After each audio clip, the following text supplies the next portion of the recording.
Welcome নতুন আরেকটা ভিডিওতে আপনাদের স্বাগতম।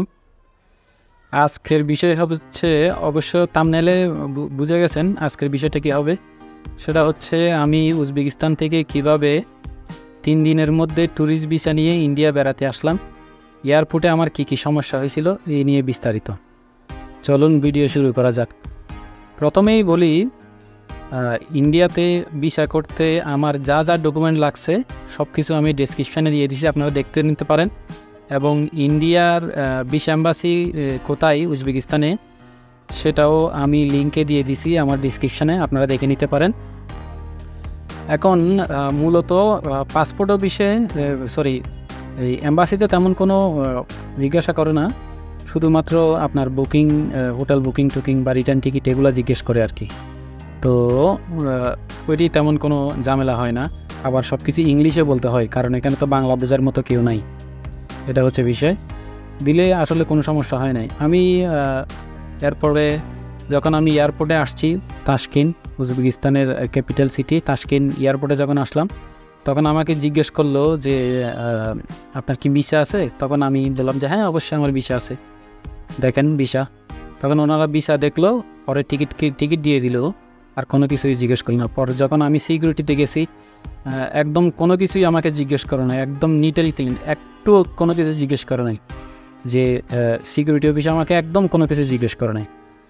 কিন্তু তখন অবশ্য একটু ঝামেলা ছিল, সেটা হচ্ছে যে রমজান মাস, সবাই হচ্ছে উমরা করার জন্য যাচ্ছে, তো এয়ারপোর্টে একটু অনেক ঝামেলা ছিল এই তাশকিন এয়ারপোর্টে। যখন আমি ইন্ডিয়া এয়ারপোর্টে আসলাম, তখন আমি ইমিগ্রেশনে যখন আমি এয়ারপোর্ট পার হব দিল্লি এয়ারপোর্টে, তখন প্রথমে যে ওই যে আমাদের ল্যান্ড বর্ডারে যে একটা ফর্ম ফিল আপ করা লাগে সাদা, ওইখানে আমি কোথায় যাচ্ছি ওইটা এখন জটিল না, আমার পাসপোর্ট নাম্বার খালি, তারপর হচ্ছে কোথায় যাব, হোটেলের ঠিকানা, এই আর কি, এগুলো বিস্তারিত, এগুলো আপনারা ভালোই জানেন। তো ওইটা ফিল আপ করে আমি এই ইমিগ্রেশনে গেলাম। ইমিগ্রেশনে আমি দাঁড়ালাম। ইমিগ্রেশন আমাকে যখন বের হচ্ছি, যখন আমি দিল্লি পৌঁছালাম আর কি যাওয়ার সময়, তখন ইমিগ্রেশন আমাকে কোনো কিছুই জিজ্ঞেস করেনি, জাস্ট দেখলো, পাসপোর্ট দেখলো, সব কিছু দেখে শুনে আমাকে সিল দিয়ে দিল, কোনো কিছু সমস্যা করে নাই। পরবর্তীতে আমি তাজমহল দেখতে গেলাম, তারপর হচ্ছে কুতুব মিনার দেখলাম, তারপরে এই তো আর কি, এইগুলা ঘোরাঘুরি করলাম, কিছু শপিং মহলে গেলাম, ওখানে একটু ঘুরতে গেলাম। মজার বিষয় হলো, আমি তখন এয়ারপোর্টে পুরো দিল্লি যখন আমি ঘুরে বেড়াইছিলাম, কীভাবে অল্প টাকার ভিতরে, কেমন গুগলে আমি সার্চ দিছি আমি তাজমহল যাব, বা আমি কুতুব মিনার যাব, বা আমি শপিং মহলে যাব, বা যে সুপার স্টোরে যাব, আমি গুগলে সার্চ দেওয়ার সাথে সাথেই চলে আসার পরে ওখানে যখন আমি আপনারা গুগল গেলেই বুঝতে পারবেন, লোকেশনে গেলেই বুঝতে পারবেন, ওইখানে কিন্তু আমার মেট্রোতে গেলে কী খরচ পড়বে, বাসে গেলে কী খরচ পড়বে, কত নাম্বার বাস, কোন জায়গা থেকে আমি মেট্রোতে চড়বো, কোন জায়গা থেকে মেট্রোতে উঠবো, সব স্পষ্ট লেখা আছে। এবং লোকেশন অন করে দিলে আমি সাথে সাথে এখানে যাচ্ছি, এখানে আসতেছি, আমার কোনো ধরনের কোনো অসুবিধা হয় না। এবং মেট্রোতে খুব তাড়াতাড়ি যাওয়া যায়, খুব তাড়াতাড়ি আসা যায়। আমার মতে আপনারা একটু কষ্ট করে গুগলটা দেখে নিলেই, যদি মেট্রোতে চড়ার ইচ্ছে থাকে দিল্লি শহরে, মানে মেট্রোতে খুব আরামসে ঘুরতে পারবেন, কোনো সমস্যা হবে না এবং কোনো ঝামেলাই হবে না।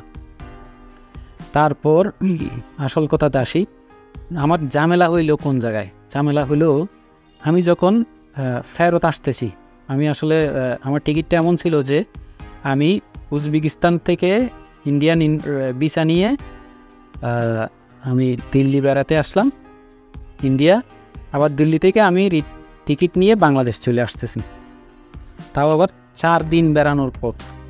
এখন এতে সমস্যা হয়েছে, ইমিগ্রেশনের আমাকে ধরছে যখন আমি বাংলাদেশ আসতে যাচ্ছি, আমার বেড়ানো শেষ 4 দিন পরে, তখন আমাকে জিজ্ঞেস করতেছে আপনি কোথা থেকে আসছেন? আমি বলি যে আমি উজবেকিস্তান থেকে আসছি। তখন বেড়ানোর জন্য আমি বললাম যে কী পারপাসে? আমি বললাম যে হ্যাঁ, আমি ট্যুরিস্টে বেড়াতে আসলাম।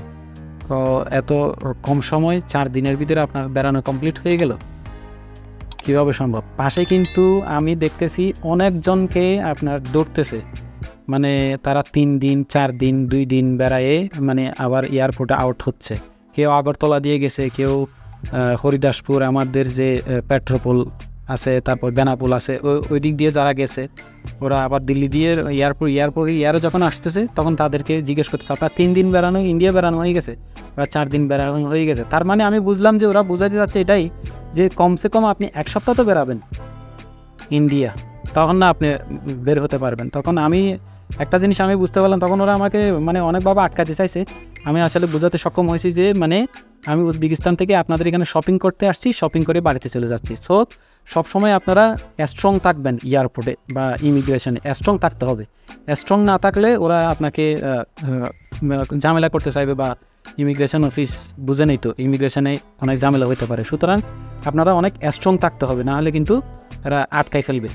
এটা হচ্ছে বিষয়। আর এটাই আমার দৌড় ছিল মেইন, এটাই হলো আপনাদের জানানোর বিষয়। আমি কিন্তু সুস্বাস্থ্যে গেছি, তেমন কোনো ঝামেলা হয়নি। শুধু একমাত্র ঝামেলা হয়েছে আমি 4 দিন কেন থাকলাম, মানে ওদের কথা হলো আমি 8-10 দিন বেড়াতাম তাহলে ঠিক আছিল। তো এ পর্যন্তই, সবাই ভালো থাকবেন, সুস্থ থাকবেন, আল্লাহ হাফেজ, সবাই ভালো থাকবেন। আর ভিডিওতে দেখার জন্য অনেক ধন্যবাদ। আর আমার ইনস্টাগ্রামে লিঙ্ক আছে, ইনস্টাগ্রামে লিঙ্কে যোগাযোগ করলে খুশি হব, যোগ দিলে খুশি হব। আর ইউটিউবে সাবস্ক্রাইব, শেয়ার, যাদের প্রয়োজন হবে তাদেরকে শেয়ার করে দিন। বাই বাই, আল্লাহ হাফেজ।